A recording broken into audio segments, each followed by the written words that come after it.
ಬಹಳ ಜನರಿಗೆ ತೊಂದರೆದಾಯಕ ಬಿಟ್ಟರೆ ಅದು ಅನುಕೂಲಕರವಾಗಿ ಪರಿಣಮಿಸೋದಿಲ್ಲ.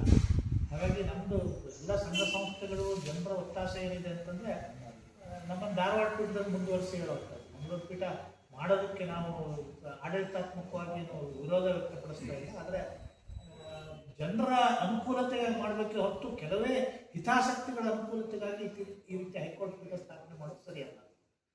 ಹಾಗಾಗಿ ನಾವು ಈ ಮಾಧ್ಯಮದ ಮೂಲಕ ಈಗ ಒತ್ತಾಯ ಮಾಡೋದೇನೆಂದರೆ ದಕ್ಷಿಣ ಭಾರತದಲ್ಲಿ ಸುಪ್ರೀಂ ಕೋರ್ಟ್ ಪೀಠ ಸ್ಥಾಪನೆ ಮಾಡಿ, ಅದರಿಂದ ಹೆಚ್ಚು ಜನರಿಗೆ ಅನುಕೂಲ ಆಗ್ತದೆ.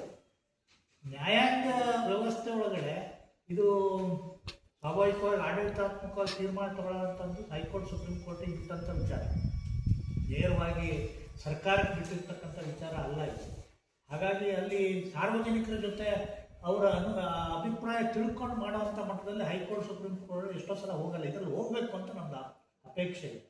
ಯಾಕಂದರೆ ಯಾರಿಗೆ ಅಗತ್ಯ ಇದೆ ಹೇಳೋದನ್ನು ಪರಿಗಣಿಸ್ದೇನೆ ಕೇವಲ ಆಡಳಿತಾತ್ಮಕ ವ್ಯವಸ್ಥೆ ಅಂತ ಈ ರೀತಿ ಒಂದು ಪೀಠ ಸ್ಥಾಪನೆ ಮಾಡೋದು ಅದು ಸಮಂಜಸ ಅಲ್ಲ. ಒಂದೊಂದು ಅಗತ್ಯ ಇದೆ ಅಂತ ಪರಿಗಣಿಸಿದರೆ ಯಾರನ್ನು ಸೇರಿಸ್ಬೇಕು ಅಂತ ಸ್ಥಳೀಯವಾಗಿ ಅವರ ಅಭಿಪ್ರಾಯ ಪಡ್ಕೊಂಡು ಸೇರಿಸುವಂಥದ್ದು ಭಾಳ ಪ್ರಾಮುಖ್ಯತೆಯನ್ನು ಹೊಂದಿರತಕ್ಕಂಥ ವಿಷಯ. ಹಾಗಾಗಿ ಅದ್ರ ಬಗ್ಗೆ ಗಮನ ಹರಿಸಬೇಕು.